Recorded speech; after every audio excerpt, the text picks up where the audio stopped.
মানিকান্ত কাকতি সোঁৱৰণী বঁটা মোক প্ৰদান কৰি আপোনালোকে মোক যি অসাধাৰণভাৱে সন্মানিত কৰিলে তাৰ বাবে মই অভিভূত হৈছোঁ।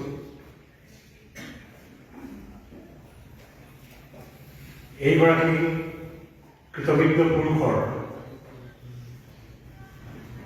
ডক্টৰ মানিকান্তক অশেষ কথা কৈছোঁ।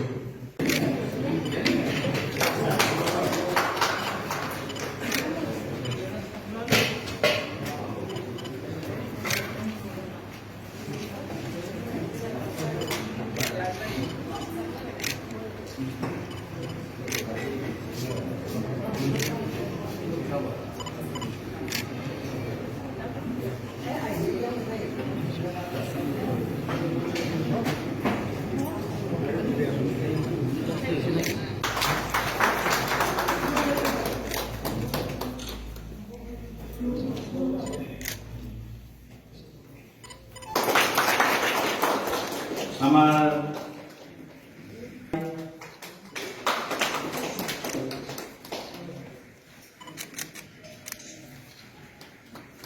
এখন ট্ৰাই কৰবাৰ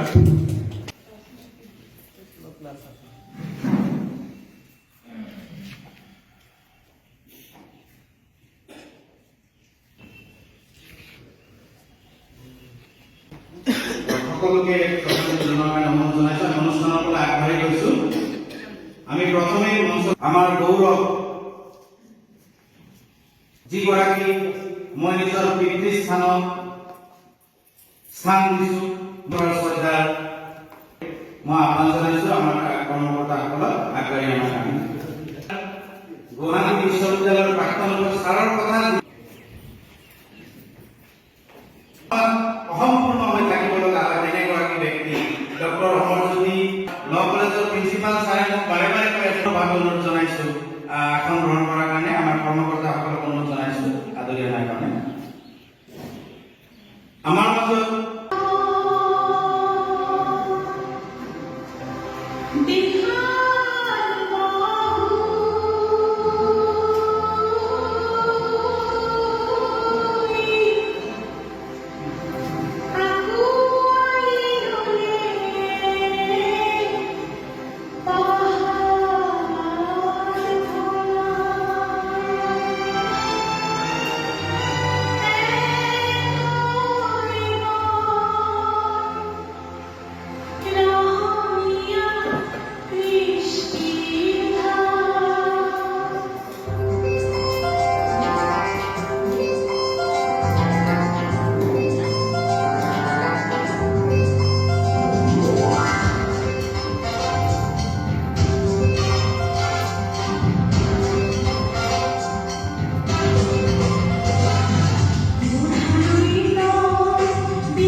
আজি মোক ইয়াতে ডক্টৰ মানিকান্ত কাকতি ডাঙৰীয়াৰ সোঁৱৰণত দিয়া বঁটা মোক প্ৰদান কৰিলে। মই অত্যন্ত গৌৰৱান্বিত হৈছোঁ।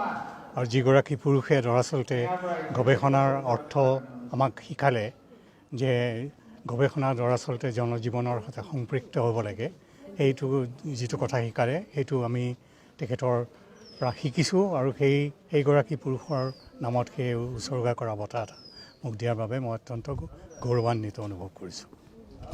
অসমবাসীলৈ কি মেছেজ দিব? অসমীয়ালৈ মোৰ কোনো অসমবাসীলৈ ক'বলৈ কথা নাই, কিন্তু এই যে আমাৰ মাজত ডক্টৰ বাণীকান্ত কাকতিৰ নিচিনা মানুহ আছিল আমাৰ মাজত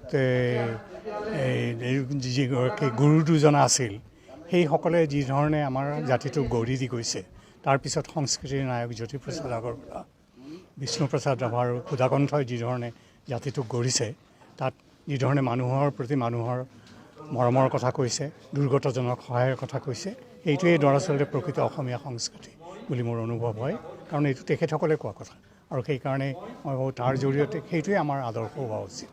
কৃষ্টি প্ৰথা অনুষ্ঠানে যি অনুষ্ঠানৰ আয়োজন কৰিছে, সেই অনুষ্ঠানৰ বিষয়ে কিবা ক'ব?